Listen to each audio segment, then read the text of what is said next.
நம்ம இந்தியாவில் இருக்கக்கூடிய ஒரு சில ஸ்டேட்ஸில் பார்த்தீங்கன்னா இன்னுமே இந்த சட்ட ஒழுங்குன்றது சீர்குலைஞ்சு தான் இருக்குது. இந்த ஏரியாஸ் எல்லாம் பார்த்தீங்கன்னா நம்ம டிஸ்டர்ப்ட் ஏரியாஸ்ன்னு சொல்லுவோம். ஏன்னா அடிக்கடி பார்த்தீங்கன்னா அந்த ஏரியாஸில் வைலன்ஸ் நடந்துகிட்டே இருக்கும், ஏதாவது ஒரு பிரச்சனை போயிட்டே தான் இருக்கும். ஸோ அந்த இடத்துல பார்த்தீங்கன்னா ஸ்டேட் கவர்மெண்ட்டால் அந்த லா அண்ட் ஆர்டரை மெயின்டைன் பண்ண முடியாது. ஸோ ஸ்டேட் கவர்மெண்ட் பார்த்தீங்கன்னா அந்த ஸ்டேட்டில் இருக்கக்கூடிய ஒரு சில ஏரியாஸை பார்த்தீங்கன்னா டிஸ்டர்ப்ட் ஏரியாஸ் அப்படின்னு சொல்லிட்டு டிக்ளேர் பண்ணுவாங்க. இல்லை அப்படின்னா சென்ட்ரல் கவர்மெண்ட்டே பார்த்தீங்கன்னா அந்த ஏரியாஸை டிக்ளேர் பண்ணுவாங்க. ஸோ அந்த டிஸ்டர்ப்ட் ஏரியாஸில் அகைன் லா அண்ட் ஆர்டரை வந்து மெயின்டைன் பண்ணணுன்றதுக்காண்டி பார்த்தீங்கன்னா இந்திய ராணுவத்தில் இருக்கக்கூடிய அதிகாரிகளையும் சென்ட்ரல் ஆர்ம்டு போலீஸ் ஃபோர்ஸ்னு சொல்லப்படக்கூடிய மத்திய ஆயுத காவல் படையில் இருக்கக்கூடிய அதிகாரிகளையும் பார்த்தீங்கன்னா அந்த இடத்துல நியமிப்பாங்க. அவங்களுக்கு பார்த்தீங்கன்னா ஒரு சில ஸ்பெஷல் பவர்ஸை கொடுப்பாங்க. ஸோ அந்த ஸ்பெஷல் பவர்ஸ் எந்த சட்டத்தில் இருந்து வருதுன்னு பார்த்தீங்கன்னா ஆஃப் ஸ்பான் சொல்லப்படக்கூடிய சட்டத்தில் இருந்து தான். ஸோ ஆஃப் ஸ்பானா என்ன அப்படின்னா armed forces special powers act. So 1958 பார்த்தீங்கன்னா பாராளுமன்றத்தில் இந்த சட்டம் வந்து அமலுக்கு வருது.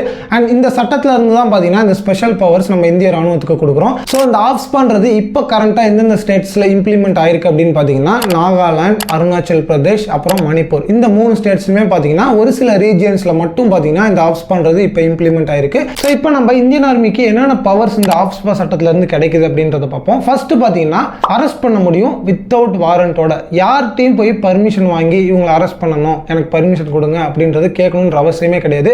அந்த டிஸ்டர்ப்ட் ஏரியாவில் யாரை வேணாலும் இவங்க நினைச்சா அரெஸ்ட் பண்ண முடியும் வித்தவுட் வாரண்டோட. ஸோ செகண்ட் பார்த்தீங்கன்னா யாரோட லேண்டாக வேணாலும் இருக்கட்டும், இல்லை பில்டிங்ஸாக இருக்கட்டும், அந்த ஏரியாஸ் எல்லாம் போய் சர்ச் பண்ணுறதுக்கான முழு அதிகாரமும் இவங்களுக்கு இருக்கு வித்தவுட் வாரண்டோட. எப்படி அரெஸ்ட் வாரண்ட் இல்லாமல் இவங்களால அரெஸ்ட் பண்ண முடியுமோ அதே மாதிரி சர்ச் வாரண்ட் இல்லாமல் பார்த்தீங்கன்னா இவங்களால ஒரு இடத்த போய் சர்ச் பண்ண முடியும். ஸோ தேர்ட் ஒன் என்ன அப்படின்னு பார்த்தீங்கன்னா இந்த லாக்கு அகேன்ஸ்டாக செயல்படக்கூடியவங்க மேலே என்ன ஆக்ஷன் வேணாலும் எடுக்கலாம். ஈவன் அவங்களுக்கு டெத்தே ஆனாலும் கூட இவங்களை கேட்க முடியாது. இது வந்து ரொம்பவே கான்ட்ரவர்சியான ஒரு பவர். ஸோ ஃபோர்த் பார்த்தீங்கன்னா இவங்க மேலே லீகலாக பார்த்தீங்கன்னா எந்த ஆக்ஷனுமே யாருனாலையுமே எடுக்க முடியாது வித்தவுட் சென்ட்ரல் கவர்மெண்டோட பர்மிஷன் இல்லாமல். ஸோ இது பார்த்தீங்கன்னா ஒரு ஸ்பெஷலான ஒரு பவர். பிகாஸ் அவங்களுக்கு ஃபுல் ஃப்ரீடம் கொடுக்குறாங்க அந்த லா அண்ட் ஆர்டர் மெயின்டைன் பண்ணுறதுக்காண்டி. ஃபுல் ஃப்ரீடம் கொடுக்கறனால இவங்க என்ன ஆக்ஷன் வேணாலும் எடுத்துக்கலாம். ஸோ இதெல்லாமே பார்த்தீங்கன்னா இந்த சட்டத்தில் இருந்து இந்த இந்தியன் ஆர்மி பர்சன்ஸ்க்கு கிடைக்கக்கூடிய பவர்ஸ். ஸோ இப்போ உங்களுக்கு இந்த ஆஃப் ஸ்பா சட்டத்தை பற்றி தெரிஞ்சிருக்குன்னு நினைக்கிறேன். இந்த வீடியோ உங்களுக்கு இன்ஃபர்மேட்டிவாக இருந்துச்சு அப்படின்னா மறக்காம உங்கள் ஃப்ரெண்ட்ஸ்க்கு ஷேர் பண்ணுங்க. இதே மாதிரி இன்னொரு இன்ட்ரெஸ்டிங்கான வீடியோவில் பார்ப்போம். அண்டில் தென் பாய்.